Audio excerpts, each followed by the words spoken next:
महाराष्ट्रातील ताज्या घडामोडी पाहण्यासाठी आजच आपल्या न्यूज 15 मराठी या चॅनलला यूट्यूबवर सबस्क्राईब करा. तसेच इंस्टाग्राम आणि ट्विटरवर फॉलो करायला विसरू नका. न्यूज 15 मराठी, आवाज जनसामान्यांचा.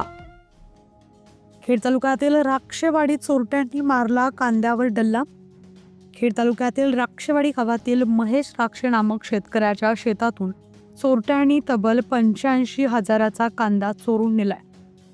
30 पिशव्यांचा माल चोरून नेल्याचा प्राथमिक अंदाज व्यक्त करण्यात येतोय. शेताच्या चारी बाजूनी दाट घर वस्ती असतानाही झाली कांद्याची चोरी.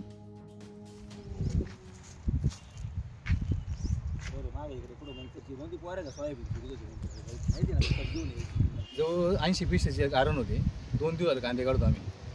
आणि त्यात काय झालं, काल आरण पूर्ण झाले आणि रात्री 12:00च्या पुढं काही अज्ञात चोरट्यांनी काय केलं, 30 पिशेचा माना चोरून नेला.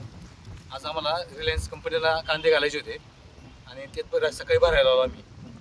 तर बघितलं तर आरण बरेचशी अर्धी भरून गेलेली होती. साधारणतः किती नुकसान झाले? अजून साधारणतः 80-85,000 नुकसान झालं.